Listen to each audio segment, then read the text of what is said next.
안녕하십니까. 감사 스마일입니다. 11월 첫날 11월 1일 금요일 아침 방송 즐겁게 시작하겠습니다. 오늘의 한 줄 명언은 미래를 예측하는 최선의 방법은 미래를 창조하는 것이다. 앨런 케이. 제가 어제 라이브 시간 때도 말씀을 드렸지만 서울, 경기, 인천 전체 물량이 생각보다 그렇게 많지 않습니다. 지금 보시면 내년에는 그나마 서울의 입주 물량이 35,000세대 정도 되는데 2026년에는 7,500세대로 급감합니다. 그래서 이런 부분들을 많은 분들이 이제 우려를 표하는데 그래도 아직까지 이런 물량에 대해서 잘 확신이 들지 않는다고 하면 일단 내년 돼보시면 아시게 될 거라는 말씀 좀 드리고요. 감스님들만이라도 서울 입주 예정 물량이 생각보다 26년부터 급감하기 때문에 지금부터 관심을 갖고요. 제가 어제 라이브 시간 때 12월까지 아무것도 하지 않을 것인가, 지금 투자해야 하는 이유에 대해서 제가 정말 솔직 담백하게 이야기를 드렸습니다. 다소 긴 시간 동안 이야기를 드렸는데 혹시 보지 못하신 분들 계시면 오늘 시간 내셔가지고 꼭 한번 보실 것을 이야기 드립니다.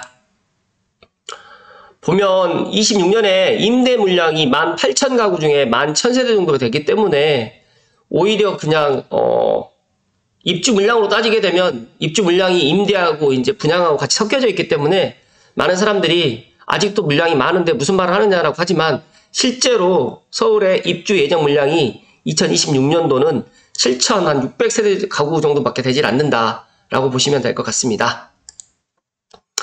제가 인생은 한강뷰라고 요즘에 이제 한강벨트의 아파트들이 정말 큰 인기를 구가하고 있는데요. 감사스마일은 내 자신, 나만의 한강뷰를 갖다가 좀 만드는 건 어떨까? 비록 내 앞에가 아파트나 아니면 또 건물 뷰가 보일 수 있겠지만 거기를 갖다가 멋진 한강을 갖다 만들거나 아니면 내 마음속에 한강을 갖다 만드는 것도 하나의 방법이다. 자꾸 우리가 살다 보니까 남과 비교를 하고 또 나의 현실을 갖다가 비관을 하게 되는데 그러지 마시라는 말씀 드립니다. 그래서 언젠가는 나도 멋진 한강 뷰가 보이는 아파트로 물론 가면 좋겠지만 만약에 가지 않는다고 하면 블라인드로 대신 할 수도 있지 않을까라는 또 개인적인 그런 생각을 갖습니다. 그래서 모든 사람들이 한강뷰 아파트에 살면 좋겠지만 그럴 수 없는 현실이기 때문에 나만의 한강뷰를 만드는 건 어떨까라는 감사스마일이 제안을 드려봅니다.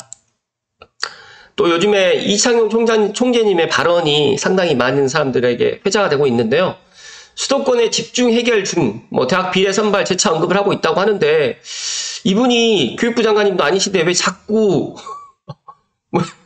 이제 이런 이야기를 하시는지 모르겠습니다. 그 이유를 갖다가 좀 들여다보니까 9월 26일 날 한국은행에서 금융 안정 상황 보고서를 발표했는데 이때 금리를 0.25% 내리면 서울 집값은 0.83% 오르고, 그러니까 앞으로 지금 금리를 미국도 지금 11월, 12월 해가지고 0.25, 0.25 내년까지 거의 한 1.5% 정도 지금 내릴 거라고 생각을 하고 있는데 한국은행도 지금 빠르면 11월 중에 금리를 인하를 하지 않을까요? 그러다 보면 만약에 금리 인하를 하게 되는데 집값이 오른다. 그러면 또 한국은행을 갖다 욕할 수 있으니까 미리 한국은행 탓이 아니라 학군 탓이라든지 다른 이유 때문에 집값이 올라간다 라고 지금 이야기를 하는 것 같다. 어떻게 보면 상당히 이게 포워드 가이던스라는 이야기가 있는데 저는 이 이야기를 잘 모르겠고 어찌됐든 간에 너무 최근에 이 아파트 가격이 지금 현재 좀 약간 주춤하고 있는데 또 여러 가지로 이제 그런 잠재적인 상승 요인이 남아있다 보니까 또 한국은행 총재님께서도 미리 이런 이야기를 갖다 하지 않나 그런 생각을 갖습니다.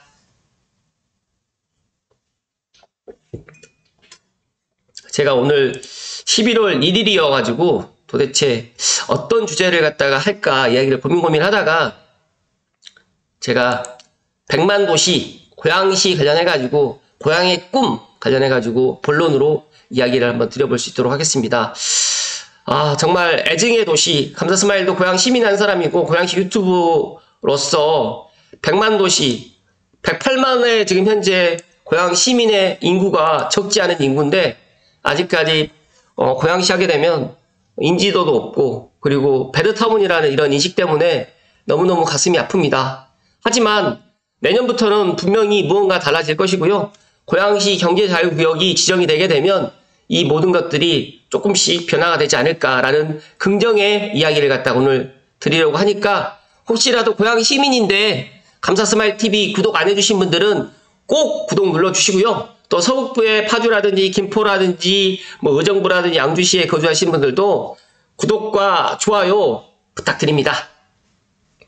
제가 지난 일요일 날에도 이거를 갖다 봤거든요. 100만도시 고양이의 꿈. 그리고 또 제 찐팬분도 제 고양시 부동산 이야기 카페에도 올려주셨는데 다시 한번 감사의 말씀 좀 드리고요. 가까운 미래에 한국에서 벌어질 인구 구조 변화 중에 가장 눈에 띄는 부분은 인천이 부산을 뛰어넘어가지고 두 번째로 인구가 많은 도시가 되는 것입니다. 그리고 그 이유는 인천이 서울 그리고 경기도에 가깝기 때문에 서울과 인천 사이에 낀 도시 어디일까요? 경기도 고양시를 주목할 필요가 있습니다.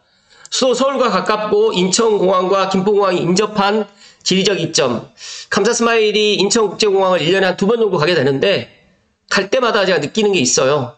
고양시 삼송에서 신호등 한 번도 뭐 좌측 깜빡이 우측 깜빡이를 갖다 하지 않고 말 그대로 한 방향으로 인천국제공항을 가게 되거든요. 소요되는 시간은 35분에서 40분. 전에는 30분이었는데 이제 구간 단속이 있다 보니까 한 35분 전후 걸리더라고요.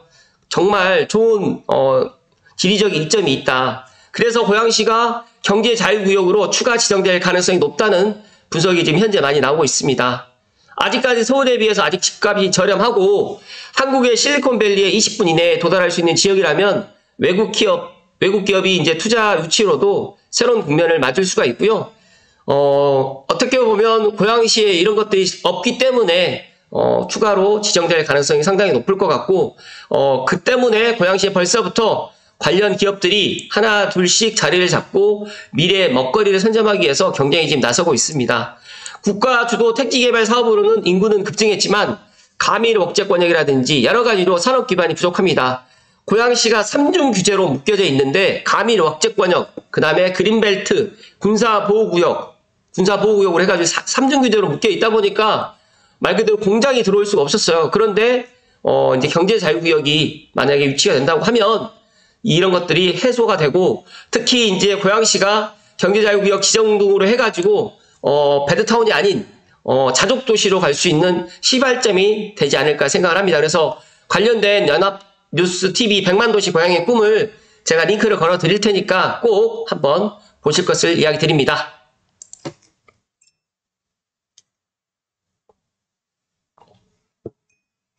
제가 땅집보에 김리영 기자님의 기사 판교되나 했더니 배드타운 경제자유구역 추진 고양시 뭐 여기에 주택을 갖다가 28,000가구 짓는다 라고 지금 이야기되어 있는 이 기사를 갖다 보면서 많은 주민들이 고양시는 왜 맨날 아파트냐 아파트만 왜 때려 짓느냐 정말 분통이 터집니다. 근데 그 누구도 이런 이야기를 갖다 하지 않고 문제를 삼지 않다 보니까 정말 정치인들 포함해가지고 많은 고양 시민들이 각성을 해야 된다. 그리고 이제 이런 것들이 물론 고양시 경제자유구역이 지정되게 되면 물론 아파트를 지어야 되겠지만 이 주택 같은 경우도 이게 확정된 게 아니다라는 또 이야기가 있어요. 그래서 관련해가지고 제가 이제 고양시 경제자유구역 관련해가지고 이제 빠쇼님께서 좋은 인사이트로 칼럼을 갖다 기고했던 게 있기 때문에 이것으로 이야기를 좀 드려볼 수 있도록 하겠습니다. 고양시 경제자유구역 지정하게 되면 판교가 될 수 있나? 충분히 판교가 될 수 있습니다. 불가능한 건 아니다. 왜냐면 이제 많은 분들이 GTX-A가 먼 훗날에 지금 들어온다라고 생각을 하는데 이제 한 50 며칠밖에 남지 않았거든요. 그리고 이제 만약에 경제자유구역이 들어오게 되면 3호선 연장이라든지 그 다음에 인천 2호선 연장이라든지 여러 가지로 교통의 이런 확충이 또 가시가 될 거고요. 또 기업이 들어오게 되면 당연히 일자리가 증가하는 것 플러스 뭐 상업시설이라든지 그 다음에 주택 수요도 늘어나게 된다는 말씀을 먼저 이야기 드립니다. 지금 고양시 경제자유구역 토지 이용 계획안인데 이게 확정된 게 아니라 이제 이게 만약에 경제자유구역이 지정이 된다라고 하면 거의 이렇게 될 가능성이 높다라고 보시면 될 것 같습니다. 일단 아니다라는 거라고 생각하시면 될 것 같고 계획이라고 생각하시면 될 것 같고요. 일단 경기도 고양시, 고양 특례시 일산 동구와 서구 일대에 고양 JDS 지구를 경제자유구역으로 지정해서 첨단 산업 클러스터를 형성하고 베더타운 이미지를 탈피하려 지금 노력하고 있습니다. 이 지역에는 바이오, 스마트 모빌리티, K 콘텐츠 산업 등등을 유치하면서 인프라 확충을 통해 가지고 판교처럼 자족 가능한 도시로 성장할 계획이라는 것입니다. 그러나 경제자유구역 내 주거단지 건설 계획이 발표되면서 고양시 주민들의 우려가 지금 커지고 있는데 이제 이거는 아직 확정된 게 아니기 때문에 이거는 일단 변경이 될 수가 있고요. 창릉지구와 함께 주거될 주거 공급량이 6만 가구에 이르는 만큼 만약에 일산 신도시 부동산 시장이 다시 문제가 될 가능성도 분명히 있습니다. 하지만 아파트 개발이 우선이 아니라 본래 경제자유구역의 취지인 기업 유치하고 일자리 창출이 가장 중요한 핵심이기 때문에 이 부분을 더 중점적으로 해주실 것을 이야기 드리면서 현재 이슈들 중에서 이제 장점과 단점을 빠숑님께서 정리를 해주셨습니다. 첫 번째, 경제 성장 잠재력. 고양 JDS 지구가 경제자유구역으로 지정되게 되면 외국인 투자 촉진과 첨단 산업 유치가 용이해지고 일자리 창출 효과가 기대됩니다. 또 다양한 산업 유치가 되는데 바이오, 스마트 모빌리티, K 콘텐츠, 마이스, 그 다음에 뭐 고양 방송 영상 멜리 여러 가지로 이제 첨단 산업이 또 들어오게 되는데 고양시 특성에 맞게 고양시에서 뜬금없이 반도체를 갖다가 할 수는 없기 때문에 정말 이런 산업들만 유치가 된다고 하면 충분히 판교처럼 가능하다는 말씀 좀 드립니다. 하지만 단점, 지금 주택 공급 과잉 우려라든지 외국인 투자 미비 가능성, 개발 계획이 또 조정이 분명히 있을 것 같다라고 이런 것들이 지금 단점으로 지금 보이는데 중요한 거는 물론 JDS 지구 아직 발표가 되지 않았습니다. 산자부에서 내년 초에 지금 발표 예정인데 많은 것들을 고양시에서 준비하고 있는 것으로 제가 알고 있는데 고양 시민분들만이라도 긍정의 메시지, 안 된다라는 부정의 메시지보다 된다, 할 수 있다라는 긍정의 메시지를 갖다가 많이 넣어주시고요. 고양시가 경제자유구역 지정을 통해서 탈베드타운을 하기 위해서는 확실한 특혜 수준의 국가적인 지원이 필요하고 이거는 고양시 힘만으로는 힘들다. 그래서 중앙정부의 힘을 갖다가 반드시 필요로 하고요. 그 다음에 다른 지자체들과 또 경쟁을 해야 되기 때문에 고양시만의 특별한 무언가가 있어야 된다. 그렇게 되면 성공할 수 있다라는 말씀을 감사 스마일 이야기 드리면서 특히 감스님들 중에서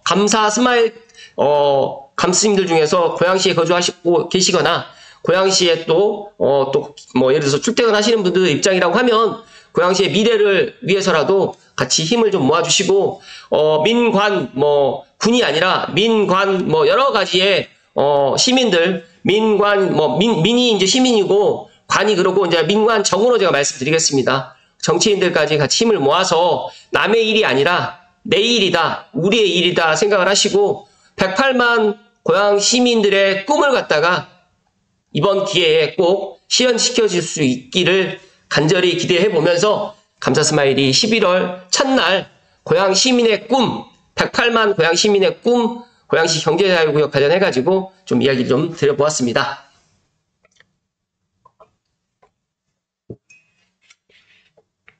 어떤 고양 시민분께서 장문의 글을 여러 이야기를 하셨는데 제가 오늘 그 장문의 이야기를 갖다 이야기는 드리기는 좀 그렇고요. 제가 생각을 해보니까 고양시가 정말 여러 가지로 지리적인 이점이라든지 인구라든지 그다음에 서울 접근성이라든지 서울과 맞붙어 있는 이런 지리적 입지까지도 모든 것들이 좋은데 왜 이런 일자리가 들어오지 못하고 항상 이 아파트만 때려 짓는 그런 곳으로 변화됐을까 정말 안타깝습니다. 근데 물론 1기 신도시 때부터 그런 거는 아닌 것 같은데 일단은 여러 가지로 문제가 있었어요. 그 여러 가지 문제를 갖다 제가 오늘 이야기 드리고 싶지는 않습니다. 다만 지금이라도 남의 일이다 라고 생각하지 마시고 감스님들만이라도 이제 GTX-A가 이제 곧 개통을 하고 교통망이 확충이 되고 또 서해선이 이제 11월 2일 또 내일 또 충남 홍성에서 화성까지도 또 이제 개통을 합니다. 여러 가지로 이제 이런 것들이 이제 고양시하고 또 맞물려 있다 보니까 앞으로 이제 경제자유구역도 저는 좋은 소식이 있을 것이라 저는 확신을 갖습니다. 그렇기 때문에 감스님들도 힘을 모아주시고 제발 부탁인데 정치적인 걸 떠나서 여야를 떠나서 고양 시민들만 보시고 정말 일을 좀 해주셨으면 좋겠다는 말씀 드리고 물론 어떤 분들은 고양시 경제자유구역이 들어오게 되면 덕양구 창읍 시티라든지 이쪽 현천동 이쪽이 또 낙후되는 거 아니냐 또 대공역 개발이 또 늦춰지는 거 아니냐라는 또 그런 걱정을 하고 계시는 분도 계시는데 일단은 저는 정말 많은 것들이 고양시에 들어와도 늦지 않는다. 왜냐하면 고양시가 인구가 108만에서 머물러 있는 게 아니라 135만 명으로 앞으로 정말 메가 정말 고양시가 될 거고요. 정말 고양시가 이렇게 더 확장이 되고 일자리가 더 늘어나게 되면 젊은 사람들 포함해서 정말 고령 은퇴하셔가지고도 고양시에 살려고 할 거고요. 그리고 지금 GTX-A가 지금 개통을 갖다 눈앞에 두고 있는데 이 GTX-A를 갖다 저는 보면서 제가 지난 5월 달에 제가 별내선 관련해가지고 잠실까지 20분이면 간다라고 해서 이때 이런 이야기를 했어요. 8호선 연장 역세권 아파트 선점하세요. 근데 이때 많은 사람들이 제 이야기 듣고 그냥 흘려보냈죠. 마찬가지로 지금 GTX-A 개통하기 전에 2달 전에 지금이라도 먼저 계약 만회를 해놓으면 충분히 잔금 내년에 치를 때쯤이면 가격이 올라가 있을 텐데 개통하고 난 다음에 나는 할 거야 라는 그런 생각들을 갖더라고요. 그래서 제가 문득 그런 생각을 해보았습니다. 제가 어제도 분명히 이야기를 드렸지만 많은 사람들이 제 이야기에 귀 기울이지 않는다는 건 저도 알고 있고요. 저보다 또 훌륭하신 분들이 어떤 이야기를 하더라도 자기만의 그런 인사이트가 있다라고 생각을 하기 때문에 뭐 그걸 갖다 바꿀 수는 없다라고 생각을 하지만 중요한 핵심 하나는 고양시가 언제까지 정말 배드타운으로 머물러 있느냐, 머물러 있지 않느냐는 고양 시민의 힘으로 달려있다. 그래서 고양 시민의 힘으로써 충분히 100만 도시를 갖다 바꿀 수가 있고요. 고양시가 배드타운이 아닌 자족도시로 갈 수 있는 게 꿈이 아닌 현실이 될 수 있도록 우리 감스님들만이라도 힘을 좀 모아주시고 그리고 제발 고양시는 배드타운이 아닌 자족도시로 갈 수 있도록 여러 가지로 이제 변모될 것이고 그 시발점에 GTX-A가 시발을 보일 것이다 하는 말씀을 끝으로 이야기 드립니다. 제가 아침에 좋은 글에서 이런 이야기 제가 드렸잖아요. 미래를 예측하는 최선의 방법은 미래를 창조하는 것이다. 우리 고양시의 미래가 암울할 것이다. 뭐 좋을 것이다.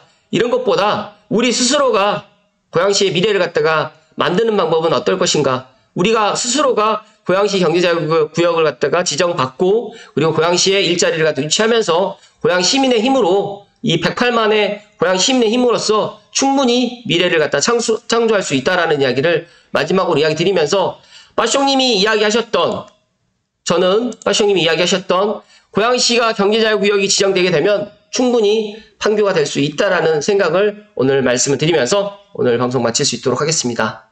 감스님들만이라도 고양시의 경제자유구역이 될 수 있도록 힘을 모아주실 것을 이야기드립니다. 오늘도 감사드립니다.